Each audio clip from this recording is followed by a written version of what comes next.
नमस्कार सर, मेरा नाम राजू है। अभी 8 अक्टूबर को 27वां बर्थडे एक म्यूचुअल फंड का मनाया गया। फंड का नाम है निपॉन ग्रोथ फंड। मैं इसको ओल्डेस्ट म्यूचुअल फंड बोलता हूँ। क्यों बोलता हूँ आगे एक्सप्लेन करूँगा। हालांकि इससे ज़्यादा पुराना SBI UTI म्यूचुअल फंड है, पर मैं इसको ओल्डेस्ट म्यूचुअल फंड बोलता हूँ। इसका रीज़न मैं बताता हूँ। ये फंड 27 साल पहले 10 रुपया से जब शुरू हुआ था और आज इसका NAV 2139 रुपया है। सिंस इंसेप्शन अगर बात किया जाए तो 21 से 22% का रिटर्न इस फंड ने, मिड कैप कैटेगरी के फंड ने जनरेट करके दिया है। मान लेते कि कोई दूसरा AMC जो इससे पुराना है, SBI का कोई फंड, UTI का कोई फंड 23 से 24% का रिटर्न दे रहा हो, लेकिन उसका NAV देखेंगे तो मात्र 200 रुपया होगा। ये कैसे हो सकता है? एक फंड ने ज़्यादा अच्छा परफॉर्म भी किया है, दूसरे ने उससे कम परफॉर्म किया, तो दूसरे का NAV 2000 तक चला गया और पहले वाले का 200 ही देखेंगे। आप देखेंगे किसी का भी NAV 300, 400, 500, 600 इससे ज़्यादा नहीं है। और रिलायंस का, निपॉन ग्रोथ फंड का, जो पहले रिलायंस ग्रोथ फंड नाम हुआ करता था, आज 2000 चला गया। इसका रीज़न ये है कि पहले जितना भी म्यूचुअल फंड था ना, सब डिविडेंड प्लान देता था। डिविडेंड प्लान, ग्रोथ प्लान देता ही नहीं था। तो यहाँ पे देखते हैं डिविडेंड प्लान में होता है क्या। जब 10 रुपये से शुरू हुआ, 10 से जब 12 हुआ, 20% बढ़ा, तो 10% पैसा इन्वेस्टर को बांट दिया, मतलब 1 रुपया बांट दिया।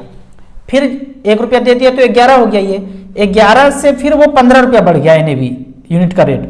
तो 15 रुपया जब बढ़ गया तो फिर 20% डिविडेंड अगले साल इन्वेस्टर को बांट दिया। तो 20%, 15 दूनी 30, 3 रुपया बांट दिया, तो 15 से 3 रुपया फिर निकल गया, तो बच गया 12 रुपया। 12 से मान लो फिर 16 रुपया हो गया, बढ़ते बढ़ते 1 साल 1.5 साल में।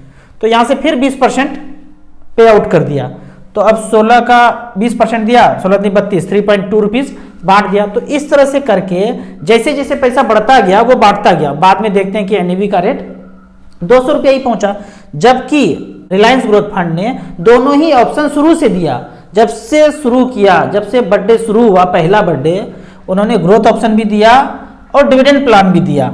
यहाँ देखते हैं ग्रोथ ऑप्शन में 10 रुपया था, वो बढ़ते बढ़ते बढ़ते 27 साल में 2039 रुपया हो गया। यहाँ पे एग्जैक्ट देखते हैं, निपॉन ग्रोथ फंड का जो NAV है आज के डेट में 2139 रुपया है। इसमें पैसा कितना है टोटल? 13,240 करोड़ हम देशवासियों ने इस फंड में पैसा लगाया है। एक्सपेंस रेशियो कितना है? 1.82। अब वही डिविडेंड प्लान अगर देखते हैं तो डिविडेंड प्लान 79 रुपीज है। Same fund Nippon India growth fund, ये डिविडेंड प्लान हो गया। इसमें भी सेम AUM है 13,240 करोड़, एक्सपेंस रेशियो भी सेम है 1.82। तो कहाँ देखते हैं कि एक 10 रुपया से बढ़ के 2039 हो गया और डिविडेंड प्लान 10 रुपया से बढ़ा होगा, 15 रुपया, 20 रुपया, 25 रुपया बढ़ा होगा, पर हर बार हर साल डिविडेंड देता गया। तो बाद में इसका NAV 79 रुपीज ही है। तो कहाँ 2039, कहाँ 79। तो इसी तरह आप पहले न्यूज़पेपर में NAV आता था, तो NAV निपॉन ग्रोथ फंड का, रिलायंस ग्रोथ फंड का सबसे ज़्यादा होता था। दूसरे का NAV मैं सोचता था अच्छा SBI Contra fund, SBI large cap blue chip, ये तो इससे पुराना शायद फंड है, UTI का मास्टर शेयर इससे पुराना है, पर इसका NAV कम क्यों है? तो बाद में पता चला ये डिविडेंड प्लान था, ग्रोथ ऑप्शन तो था ही नहीं। मान लो निपॉन ग्रोथ फंड का भी डिविडेंड प्लान ही होता तो NAV तो इतना ही होता ना। ये 2039 तो कभी देखता ही नहीं। तो लेकिन यहाँ पे दोनों ऑप्शन है तो आपको ये दिख रहा है। इसीलिए मैं यहाँ पे बोलता हूँ डाटा के हिसाब से, NAV के हिसाब से, कि ओल्डेस्ट म्यूचुअल फंड स्कीम है ये। इससे ज़्यादा NAV किसी का है ही नहीं। कोई हो, आप जानते हो तो मुझे बताएं। इक्विटी फंड में, लिक्विड फंड, डेट फंड के लिए नहीं मैं बता रहा हूँ, इक्विटी फंड में इससे ज़्यादा नहीं है। अब एक क्वेश्चन आता है कि इतना ज़्यादा बढ़ गया है तो क्या अब पैसा इसमें इन्वेस्ट करना चाहिए? मेरा मानना है कि जिसका सबसे ज़्यादा NAV है वहीं पर पैसा इन्वेस्ट करना चाहिए। ये उल्टा बात बोल दिया ना मैं। लोग सोचते हैं कि जिसका सबसे ज़्यादा NAV है उसमें पैसा नहीं इन्वेस्ट करना है, छोटे NAV में जिसका प्राइस कम है उसमें इन्वेस्ट करना चाहिए। मैं बोल रहा हूँ सबसे ज़्यादा NAV है, मैं ऐसे ही इन्वेस्ट करता हूँ। जिसका NAV सबसे ज़्यादा है उसमें पैसा इन्वेस्ट कर दो। कैसे? मान लेते हैं कि 10 रुपया का एक यूनिट था 20 साल पहले और एक फंड मैनेजर ने उसको 2000 तक बढ़ा दिया। 10 रुपया का चीज़ 2000 बढ़ा दिया। दूसरे फंड मैनेजर ने सेम टाइम में 10 रुपया लिया और उसको 900 रुपया तक बढ़ा दिया। तो कौन सा फंड मैनेजर अच्छा है? तो आप जाहिर सा बात बोलेंगे कि 2000 जो बढ़ा दिया वो अच्छा है और वो फंड ज़्यादा अच्छा परफॉर्म कर रहा है, तो उसी के साथ जाना है।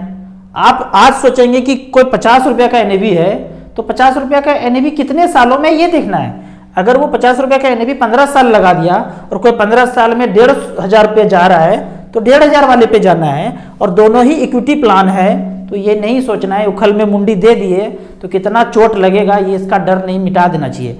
तो मिड कैप स्मॉल कैप में ज़्यादा गिरता है, लार्ज कैप कम गिरता है, बैलेंस फंड कम गिरता है।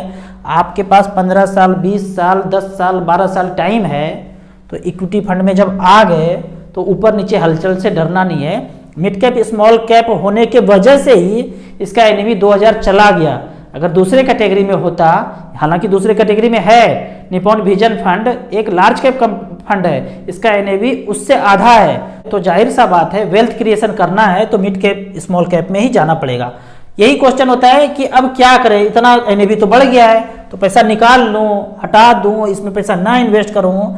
एक बात समझिए कि आज से 27 साल पहले 10 रुपया जब हमने फंड मैनेजर को दिया और उस समय मारुति में उसने 1 रुपया लगाया होगा, हीरो होंडा में 50 पैसा लगाया होगा, रिलायंस में 60 पैसा लगाया होगा, इसी तरह से करके टोटल 10 रुपया ही उनको दिया तो 10 रुपया लगाया। लेकिन आज के डेट में मैं जब इनको 2000 रुपया दे रहा हूँ तो उसी 2000 को आज 2022 में मान लेते हैं कि मारुति का शेयर का प्राइस 1500 चल रहा है, ये मैं मान रहा हूँ कि इसका ओरिजिनल प्राइस क्या है वो मैं नहीं जानता हूँ। हीरो होंडा का मान लेते हैं 1000 चल रहा है, जो पहले 50 पैसा चल रहा था मानते हैं, और रिलायंस का पहले 60 पैसा चल रहा था, तो आज मान लेते हैं कि 2000 रुपये है।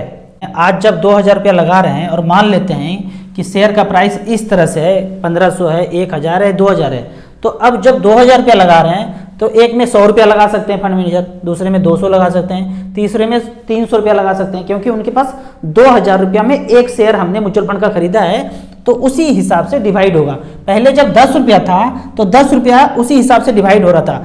आप कहेंगे कि नहीं 2000 वाला महंगा है तो चलो 100 रुपया वाला ले लेते हैं, इसका 100 रुपया अगर रेट हो जाए तो 100 रुपया अगर देंगे तो इस शेयर में मात्र 15 रुपया ही जाएगा, क्योंकि टोटल 100 रुपया ही है, किसी में 10 रुपया जाएगा, किसी में 20 रुपया जाएगा। तो शेयर मान लो फंड मैनेजर को यही खरीदना है तो 1/10 शेयर खरीदना पड़ेगा, यहाँ पे भी 1/10 खरीदना पड़ेगा। ज़्यादा पैसा दिया तो पता चला एक शेयर खरीद रहे हैं, कम पैसा देंगे तो फ्रैक्शन में शेयर खरीदना पड़ेगा। एक दूसरे उदाहरण से मैं समझाता हूँ कि ये बोलते हैं ना कि ज़्यादा NAV का कंसेप्ट आज क्लियर कर लीजिए। मान लीजिए कि एक रॉड है, लोहे का रॉड है, 1000 रुपये में मिलता है, तो आप कहेंगे कि नहीं 1000 तो बहुत महंगा है, थोड़ा सस्ता बताओ। तो दूसरे दुकानदार ने क्या बोला कि लीजिए 100 रुपया का है, इतना छोटा छोटा कर दिया, उसको 10 टुकड़ा कर दिया, 100 रुपया 100 रुपया 100 रुपया, तो अब आप क्या बोलेंगे कि सस्ता हो गया, चीज़ तो वही मिल रहा है ना। इतना बड़ा रॉड लेते 1000 का होता, 10 टुकड़ा कर दिया 100 रुपया का, तो सस्ता तो नहीं हुआ ना, उसी फ्रैक्शन में आपको चीज़ मिला। तो NAV ज़्यादा है, सस्ता है, महंगा है, ये नहीं सोचना है, परफॉर्मेंस को देखना है। यहाँ पे हम 27 ईयर्स का परफॉर्मेंस अगर देखते हैं निपॉन ग्रोथ फंड का, रिलायंस ग्रोथ फंड का, तो यहाँ पे देखते हैं 1000 रुपये पर मंथ डाला तो पिछले 1 साल में, 3 साल में, 5 साल में, इसका क्या मतलब है, अभी से 1 साल पहले, अभी से 3 साल पहले, अभी से 5 साल पहले, अभी से 20 साल पहले, अभी से, अभी रेफरेंस टाइम आज है, आज से 1 साल पहले 1,000 रुपया करके 12,000 जमा किया, तो मात्र 9% के ब्याज से 12,555 रुपया ही बढ़ा, 555 बढ़ा। 5 साल में अगर देखते हैं तो 60,000 रुपया जमा हुआ SIP के थ्रू, टोटल जमा हुआ 60,000, वैल्यू बना 1,20% का रिटर्न मिल रहा है। 15 साल का अगर बात करते हैं इसी फंड में, एक्चुअल रिकॉर्ड है ये, लाइव रिकॉर्ड, कि 1,80,000 जमा किया, पैसा बना 6,49,000, 15% का रिटर्न। 20 साल का यदि बात करते हैं तो 2,40,000 जमा हुआ, 22,22,000 रुपया बनता है 19% के रेट से। और सिंस इंसेप्शन का बात करें ना, पिछले 27 साल का बात करें तो 1,000 रुपया के दर से 3,23,000 रुपया जमा हुआ पूरे भारत देश में। 1,000 रुपया पर मंथ किसके पास नहीं है, सबके पास है, भिखारी के पास भी है। तो 3,23,000 रुपया जमा हुआ और 1,34,00,000 रुपया भी हो गया, तो वो भिखारी भी मिलियनर बन गया 22% के रेट से। अब दूसरा चार्ट देखते हैं कि 27वां बर्थडे चल रहा है यहाँ पे 1995 से लेकर 2022 तक। एक NAV का रेट कितना है, 10 रुपया से शुरू हुआ था और आज 2173 रुपया है। एज ऑन 7 अक्टूबर 2022 का ये पे NAV दिखा रहे हैं 2173 रुपया। मार्केट तो देख ही रहे हैं 1% ऊपर नीचे होता है, तो 2000 का 1% 20 रुपया ऊपर नीचे कब हो जाएगा आपको पता भी नहीं चलेगा। यहाँ पे देखते हैं वन टाइम इन्वेस्टमेंट है कि 1,000 रुपया 27 साल पहले लगाया था तो 2,17,000 रुपया है। मतलब 1,000 रुपया गलती से निपॉन ग्रोथ फंड में फेंक के आ गया होता तो वैल्यू है 2,17,000 रुपया। बढ़िया सा बुलेट खरीद सकते थे। 5,000 रुपया का वैल्यू है 10,86,000 रुपया। और 25,000 का प्लॉट यहाँ पे खरीद के छोड़े होते तो वो प्लॉट 54 लाख रुपया का है। और 50,000 का कॉर्नर वाला प्लॉट ना खरीद के यहाँ पे खरीदा होता तो 1,08,00,000 का है। चेक कीजिए वो कॉर्नर वाला प्लॉट 1 करोड़ का है क्या। और यदि यहाँ पे 1 लाख रुपया इन्वेस्ट किया था 27 साल पहले तो 2,17,00,000 रुपया है। अब जो ज्यादा अमीर व्यक्ति है ना, गांव में शहर में अमीर व्यक्ति बहुत होते हैं, उस अमीर व्यक्ति ने अगर 10 लाख रुपया यहाँ पे लगाया होता तो 21,73,00,000 रुपया होता है यहाँ पे। इतना पैसा शहर में वाइट किसी के पास नहीं है। टैक्स फ्री अगर होता तो शुगर और बीपी का गोली नहीं चल रहा होता। अगर जिंदगी में गोली चल रहा है ना, इसका मतलब ब्लैक ब्लैक खेल रहे हैं, वाइट वाइट नहीं खेल रहे हैं। यहाँ पे खेलना है तो वाइट वाइट खेलना है। एक और रिकॉर्ड देखते हैं कि 1995 में हैप्पी बर्थडे चल रहा है इसका, 10 रुपया से शुरू हुआ था एनएवी। 1 साल के बाद एनएवी गिर गया होगा ना, ऊपर नीचे तो होएगा ही, यहाँ मार्केट है। फिर 12 रुपया, 13 रुपया, 26 रुपया, 92 रुपया, देखिए 56 रुपया, 175, इस तरह से चलता गया। 524 से गिर के लगभग 400 पे भी आया, गिर गया, हाहाकार मच गया। 1081 से गिर के यहाँ पे भी हाहाकार मच गया 2018 में। ऐसे चलता गया। आज 2022 में 2173 रुपया चल रहा है। अगले साल यहाँ पे पूछ रहे हैं, ये fund manager Nippon growth fund पूछ रहा है कितना एनएवी होगा अगले साल। तो वो देखेंगे, जब अगले साल आएगा तो अगले साल देखेंगे कि इसका एनएवी क्या होगा। अगला स्लाइड देखते हैं, बेहतरीन स्लाइड, कि 100 रुपया पर मंथ अगर किसी ने किया होता सिंस इंसेप्शन, मात्र 100 रुपया पर मंथ, तो 32,300 जमा होता और 13,48,000 रुपया बना है मात्र 100 रुपया पर मंथ से। अब मैं आपको एक चीज बोलूंगा ना, आपको मजाक लगेगा। पिछले 10-12 साल से मेरा 100 रुपया पर मंथ का 8 SIP चल रहा है। और ये कैलकुलेशन मैंने 12-13 साल पहले किया था। क्या किया था वो बताता हूँ। 100 रुपया चल रहा है, मैं देखता भी नहीं हूँ उसको। मैं ये सोचा हूँ कि जब मैं ऊपर जाऊंगा ना, पोता पोती नाती नतनी को गिफ्ट कर दूंगा। कैसे?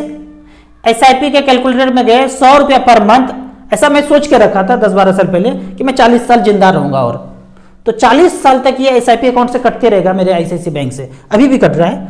अगर ये 19% का दे दिया रिटर्न, अगर यहाँ पे अगर लगा हुआ है, अगर दे दिया तो 48,000 टोटल जमा होगा। और उस 100 रुपया का वैल्यू, पर मंथ का वैल्यू 1,20,72,000 रुपया होगा। टोटल जमा किया 48,000, एक बार में नहीं, 100 रुपया पर मंथ।